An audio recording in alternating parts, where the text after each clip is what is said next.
지역의 이슈를 짚어드립니다. 헬로 이슈 토크 함께 하시죠. 입동 이후 기온이 영하권으로 떨어지면서 계절 시계가 겨울로 향하고 있습니다. 겨울철에는 폭설과 화재 사고 등 다양한 위험이 도사리고 있는데요. 이 시간 이슈 토크에서는 겨울철 안전사고 사례를 짚어보고 안전한 겨울을 보내기 위해 어떤 대책이 필요한지 알아보겠습니다. 뉴스민 천윤길 기자와 함께합니다. 어서 오세요. 안녕하십니까? 네, 반갑습니다. 네, 앞서 짧게 이야기를 했지만 겨울철에 일어날 수 있는 안전사고들 어떤 것들이 있죠? 네, 아마 시청자분들께서도 다 인지하고 계실 텐데요. 지금 이 시기가 가장 위험합니다. 네. 우리가 흔히 겨울이라고 하면 12월부터 시작한다라고 생각하고 아직 눈은 안 오네 라고 생각하기 때문에 11월에는 좀 부주의합니다. 때문에 겨울철 일어나는 사고가 11월 말, 12월 초에 좀 집중되는 경향이 있는데요. 일단 날이 추워지면 한파로 인해서 이 동파가 발생할 수가 있고요. 또 이 체온이 낮아지면서 저체온증 환자가 발생할 수 있습니다. 네. 그리고 이 폭설과 얼음이 얼면서 낙상 사고가 일어날 우려도 있고, 이 바람이 심하게 불게 되면 이 간판이나 공사장의 자재 등이 날리면서 이 부딪히는 이 사고가 일어날 수도 있습니다. 네. 그리고 직접적인 추위는 아니지만 날이 춥다 보니 사용하는 난방기구가 화재를 불러일으키기도 하는데요. 이 한파로 기온이 급격히 떨어지게 되면 심장과 혈관계통의 이 증상이 악화될 수 있습니다. 특히 추운 날씨에 적응이 미처 다 되기 전에 활동하다가 이 체온이 급격히 떨어지면서 이 저체온증으로 갈 수도 있는 확률이 높고요. 무엇보다도 어린이와 노약자처럼 환경 변화에 예민하지 못하고 예민하게 적응하지 못한 이들이 특별히 또 주의가 필요하고, 이 추위가 있다 보면 몸도 움츠러들게 됩니다. 네. 주머니에 손을 넣고 가거나 몸에 힘이 잘 들어가지 않다 보니까 미끄러지는 사고가 날 수도 있고요. 이 도보가 아니라 운전을 할 때도 이 시기를 특별히 좀 유의해 주셔야 됩니다. 그리고 무엇보다도 난방기구와 온열기구에 대해서도 괜찮은지 점검을 한 이후에 사용하는 것이 반드시 필요합니다. 네, 겨울철에 일어날 수 있는 안전사고들 짚어주셨는데요. 겨울에는 설산을 보러 산에 가는 분들도 네. 많습니다. 그럼 이렇게 겨울철 등산 시에 주의해야 될 점은 어떤 것들이 있을까요? 네, 너무나 잘 아시겠지만 이 저체온증 우려가 있습니다. 나는 괜찮아, 나는 계속 걸으면 열이 난다라고 생각하면서 특별히 우려를 안 하시는 젊은 분들이 많이 있습니다. 네. 이 저체온증은 지속해서 오랫동안 이 추운 환경에 노출되게 되면 열이 소실되면서 몸 내부의 온도가 떨어지는 경우를 말하는데, 우리 사람의 온도가 체온이 36.5도지 않습니까?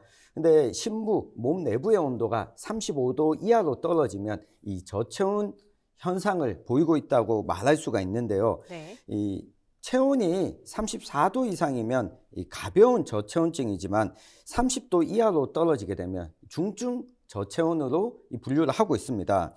이 판단력이 저하되고 이 혼동 증상도 나타나고 이 호흡과 혈압, 맥박수도 상승하게 됩니다. 결국 혼수 상태에 이르게 되면서 호흡 불안으로 또 이 정신을 잃을 수가 있거든요. 심각한 부정맥이나 심정지까지도 이어질 수 있기 때문에 반드시 주의가 필요하고요. 네. 이 소방청이 집계한 올해 10월 30일까지 이 저체온증 환자를 보면 전국에 2,530여 명이었습니다. 네. 지역별로 보면 경기가 가장 많았고, 그 다음이 서울이었고, 다음이 경북 순이었습니다. 경기와 서울은 인구가 많아서 저체온증 질환자도 많았다고 분석을 하는데, 네. 이 경북이 많은 이유는 강원이나 전남 지역처럼 고령자가 많고 이 주민들이 이 바깥에 특히 새벽부터 외부 활동을 하는 경우가 많기 때문에 이 저체온 질환자도 많다고 소방청은 설명하고 있습니다. 네. 이 주변에 계신 분들도 이 저체온 증상 그리고 응급 대처법에 대해서 좀 익혀 두실 필요가 있습니다.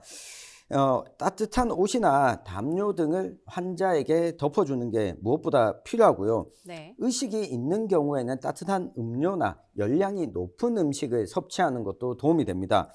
만약 의식이 없는 경우에는 반드시 119 응급구조대에 신고하고 심폐소생술을 하셔야 됩니다. 네. 이 시골 농촌 마을의 경우에는 1인 가구가 상당히 많거든요. 네. 이런 경우에는 이 주변 마을 주민분들이 응급 연락 체계를 구축하는 것도 반드시 필요하고요. 이 산행을 하시는 분들은 무리한 일정을 잡지 않는 게 가장 중요하고, 조금 과한 일정을 잡았다 싶으면 사전에 준비 운동이 좀 필요하고, 한 겹의 두꺼운 이 패딩 조끼를 입기보다 여러 겹의 옷을 입는 것이 이 체온 소실의 방지에 도움이 된다고 하니까, 이 손발의 동상 예방을 위해서 뭐 장갑도 반드시 챙겨가 주시면 좋겠고요. 네. 요즘 잘 나오죠. 핫팩들도 이 비상 상황을 대비해서 이 서너 개씩은 이 필히 챙겨서 설산에 이 등산을 하시는 게 좀 필요하겠습니다. 네, 겨울철 야외 활동 시에는 저체온증 가장 주의해라. 이렇게 네. 정리해 보겠습니다. 지난 11월 초에는 영주와 봉화에 한파주의보가 내려졌습니다. 이렇게 날씨가 갑자기 추워지면 심혈관 질환이 발생할 수 있다고 하는데요. 이 부분도 좀 짚어주시죠. 네, 저체온증 같은 경우에는 눈에 띄는 변화가 생깁니다. 네. 입술이 파래진다거나 호흡이 가빠진다거나 이 심장 박동이 빨라진다거나. 근데 이 혈관계 질환을 가지고 계신 분들 같은 경우에는 겉으로는 멀쩡한데 아픈 상황이 이어지는 경우입니다. 특히 평상시에 저혈압이나 이 고혈압 증상이 있으셨던 분들은 갑자기 혈관이 막히거나 터지는 경우가 있을 수도 있으니까요. 특히 노인분들, 혈관 위험군들께서는 새벽 일찍 외출을 한다거나 이 밤늦은 시간에 외출하는 것을 자제하고, 사전에 이 준비 운동을 한 이후에 야외 활동을 하는 것을 반드시 유의해 주시길 바랍니다. 네, 요즘 날씨가 좀 이렇게 추워지면서 난방기기 사용하는 분들 늘었는데요. 이게 자칫 잘못 사용하면 저온 화상을 입을 수 있다고 하는데 네. 저온 화상 어떤 증상이 일어나는지 또 예방법도 궁금합니다. 네. 이 저온 화상, 혹시 집에서 전기장판을 쓰시나요? 네, 쓰고 있죠. 네. 이 전기장판을 쓰는 경우, 그리고 온풍기를 쓰는 경우 이 저온 화상에 노출될 가능성이 높은데요. 이 저온 화상은 우리가 뭐 한 50도 이상의 열에 꾸준히 노출되는 게 아니라 한 45도 정도의 열에도 꾸준히 노출되면 이 화상을 입을 수가 있습니다. 네. 특히 전기장판이 위험한 이유가 잠들어 있기 때문이거든요. 화상을 입더라도 이걸 크게 인지하지 못하고 있다가 이 뜨거운 걸 인지하지 못한 상태에서 오래 지속이 되면 이 저온 화상 이 증상을 나타나게 되는데요. 물집이 생겼을 경우에 인위적으로 이걸 터뜨리게 되면 2차 감염 우려도 있기 때문에 네. 이 반드시 이 병원에 가서 이 진료를 받으시고 그 다음에 소독을 해주시는 게 필요하고요. 이 핫팩이나 전기장판을 사용하다가 따갑거나 이 간지럼을 느낀다면 피부가 손상될 수 있다. 이 저온 화상이 곧 찾아올 수 있다라고 하는 신호로 여기고, 요 시기가 오기 전까지 이 사용하는 것을 권장드리고, 만약 따갑거나 할 경우에 무조건 반드시 병원을 찾아주시길 좀 부탁드립니다. 네, 전기장판을 장시간 이용하면은 저온 화상 위험이 있다 이렇게 말씀을 하셨는데 또 이 전기장판을 장기간 방치할 경우에 또 화재 위험이 있다고 하는데요. 네. 이 전기장판 어떻게 사용해야 좀 안전할까요? 네, 전기장판의 화재 위험 요인으로 가장 큰 게 보관 과정에서 갑작스럽게 다시 사용하게 되면 이 사이에 습도가 높았다가 낮아졌다고 하면서 이 전선 부분, 접합 부분에 피복이 벗겨진다거나 외부로 노출되는 경우가 있는데, 이걸 확인하지 않고 전기장판을 사용할 경우 합선이 일어나기도 하고요. 화재 위험도 있습니다. 네. 때문에 전기장판을 겨울철에 다시 꺼내실 때 특히 접합 부분, 이 콘센트 부분에 대해서 다시 한번 확인하고 사용하는 게 필요하고요. 이번 겨울에 전기장판을 구매하신다라고 하면 KC 마크와 EMF 마크가 부착된 전기장판을 구입하는 게 또 필요합니다. 네. 사용하기 전에 확인하는 것이 꺼낼 때만 확인하는 게 아니라 매번 사용할 때마다 확인해 주는 게 필요합니다. 왜냐하면 장시간 사용하다가 가열된 상태에서 다시 사용하게 될 경우에도 네. 이런 겉에 피복이 벗겨질 수가 있거든요. 그리고 침대와 두꺼운 손미부를 전기장판 위에서 사용하게 되면 화재로 이어질 염려가 있으니까요. 전기장판 사용 시에는 두꺼운 이불은 자제하시는 게 필요하고요. 특히 라텍스 위에다가 전기장판을 올려놓고 사용하시는 것은 네. 화재 위험을 높일 수 있기 때문에 반드시 이 주의가 필요합니다. 그리고 외출을 할 때 전기장판의 콘센트 자체를 뽑아 두시는 게 내가 전기장판을 켜놨는지 껐는지를 확인하는 가장 좋은 방법이니까 이 부분도 유의해 주시길 바랍니다. 네. 그럼 뭐 일어나면 안 되겠지만은 난방기계를 사용하다가 네. 화재가 만약 발생한다면 어떻게 대처하는 게 좋을까요? 네, 화재가 발생할 경우에 이게 대형 참사로 이어질 가능성이 있습니다. 앞서 제가 말씀은 드렸지만 전기장판이나 전기 히터를 가동시켜 놓은 상태에서 외출을 할 경우 네. 이렇게 되면 본인도 인지하지 못한 상황에서 다수가 외출한 공동주택은 큰 화재로 이어질 우려가 있습니다. 때문에 이 초동 대처가 반드시 중요한데요. 우리 필수적으로 확인하는 거지만 이 공동주택이나 이 단독주택의 경우에도 이 소방 설비에 대한 점검이 이루어져야 됩니다. 소화기는 필요한 곳에 내가 눈에 띄는 곳에 소화기가 놓여져 있는지 확인하는 게 필요하고요. 네. 화재 경보는 제대로 작동하는지도 지금 이 시점에 한번 점검하는 게 필요합니다. 만약 화재가 일어난다라고 했을 때 두 가지가 핵심적입니다. 첫 번째는 주변에 알리는 겁니다. 이 비상경보를 하는 건데요. 이게 주변 이웃들만을 위한 게 아니라 화재가 일어난 우리 집에서 내 주변에서 나를 지키기 위한 길이기도 합니다. 화재가 커지게 되면 그때는 걷잡을 수 없어서 이 대피 자체가 어려워질 수 있기 때문에 알리는 것이 이 최우선이고요. 이 두 번째는 직장이나 가정에서 이 비치된 소화기를 활용해서 불을 끄는 것이 이어져야겠고요. 네. 그리고 또 한 가지 유념해야 될 게 요즘 공동주택들이 많다 보니까 엘리베이터 활용하는 경우가 많은데 네. 화재가 났을 경우에는 엘리베이터 사용을 절대 금물입니다. 연기가 따라 올라갈 수도 있고 화재 시에 엘리베이터 작동 자체가 멈춰버리게 되면 갇혀버리는 경우가 있거든요. 예. 반드시 대피는 이 행위들을 좀 한 다음에 대피가 이루어져야 되겠고요. 화재 발생 시에 대피할 수 있는 공간을 확보하는 것도 필요합니다. 원룸이나 투룸이나 이런 소규모 공동주택의 경우에 대피 공간에 짐을 쌓아두는 경우가 있다 보니까 이 대피 공간으로 인지 못하는 경우도 있거든요. 이 겨울철 여러 점검 사항 중에 화재에 대한 위험에 대비하는 것도 이 시기 한 번쯤은 필요한 때가 아닌가 싶습니다. 네, 뭐 화재가 발생하겠어 이렇게 생각하는 것보다는 그래도 네. 한번 대처를 하는 게 좀 중요할 것 같습니다. 네, 이번에 눈길 교통사고 좀 짚어보겠습니다. 경북은 좀 다른 지역에 비해서 눈이 적게 오는데요. 매년 눈길 교통사고가 발생하는데 지난해 눈길 교통사고 현황 좀 짚어주시죠. 네, 지난해 12월 20일에서 21일 사이에 대구 경북에 이 대설주의보가 내려질 정도로 눈이 많이 내렸습니다.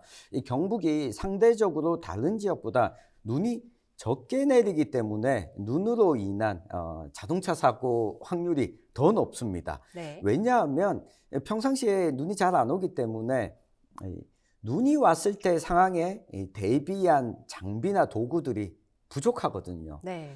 그리고 눈길에서 운전을 한 경험도 적기 때문인데 지난해 경우를 보면 하루 동안 대구에서 16건, 이 경북에서 72건의 눈길 관련 교통사고가 접수가 됐습니다. 예. 대부분 차량이 눈길에 미끄러지면서 이 콘크리트 벽과 충돌하거나 이 다른 차량과 부딪히는 사고가 일어난 건데요. 평상시 이게 어느 때보다 뭐 더 중요한데 평상시보다 눈이 오면 속도 자체를 절반으로 줄여야 됩니다. 그리고 눈길 주행 시에 앞차가 따라간 바퀴 자국을 그대로 뒤따라가는 게 필요한 이 주행 방법이고요. 네. 왜냐하면 앞차가 눈길 위를 지나가고 나면 그쪽은 상대적으로 결빙이 되어 있지 않거나 이 접촉면 자체가 아스팔트 바닥과 바로 만날 수 있기 때문에 미끄러짐이 좀 덜할 수 있기 때문인데요. 네. 그리고 만약 이런 경우는 잘 없지만 눈 속에 갇혔을 경우에 상대적으로 마찰력이 더 나은 후진 기어로 바꿔보는 것도 하나의 방법입니다. 운전하시는 분들께서 눈길 위를 내가 저속 운행을 하면서도 미끄러진다 싶을 때는 자동 기어 장치를 가지고 있는 차량의 경우에도 수동으로 조작이 가능합니다. 기어 저단, 차량에 따라서 그게 1, 2, 3 숫자로 적힌 경우도 있고요. 네. L자로 적힌 경우도 있습니다. 2, 3. 그래서 저속으로 운행을 하면서 L자나 1자에 수동 기어를 놓고 운전하시는 것이 미끄러짐을 또 방지할 수 있는 하나의 방법이고요. 네. 가능하면 운전 안 하시는 게 좋겠지만 이 경북의 산간지대를 다니실 때는 스노우 체인을 준비하시는 것도 올겨울 앞두고 잊지 마셔야겠습니다. 네, 수동 기어로 조작하는 방법 꼭 알아둬야 할 것 네. 같습니다. 네, 또 최근 경북도가 겨울철 대설과 한파에 대비해서 관계기관과 협업을 강화하겠다고 밝혔는데요. 이 부분도 좀 짚어주시죠. 네, 경상북도가 지난 9일에 간담회를 가졌는데 겨울철 자연재난 대책 기간으로 이달 15일부터 내년 3월 15일까지를 잡았습니다. 회의에서 나온 내용을 보면 이 도로 제설 및 교통에 대한 대책, 그리고 제설제를 비치하는 것, 그리고 이 결빙과 대설에 취약한 도로에 제설 차량을 좀 배치하는 것 등이 있었고요. 또 한파에 취약한 취약계층에 대한 이 보호 대책도 논의가 있었습니다. 네. 더불어 경북은 농촌 지역이 많다 보니 농촌 지역에 있는 농작물 피해 대책도 함께 좀 논의가 있었는데요. 네.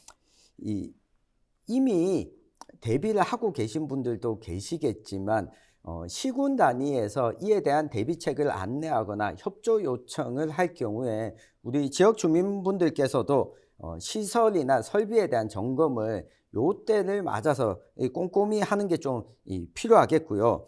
이 수도 계량기 동파의 경우에는 앞서 살펴본 이 저체온증으로 이어질 가능성도 높습니다. 네. 특히 농촌 지역은 홀로 사는 독거노인 가구가 많다 보니 이 수도 동파에 대한 대책이 제대로 마련되어 있지 않다가 동파됐을 경우에 난방기가 가동하지 못할 수도 있거든요. 네. 이 부분에 대한 대책도 지자체가 하고 있는 만큼 주민분들께서도 함께 좀 적극적으로 요청하고 요구하는 자세도 좀 필요할 것 같습니다.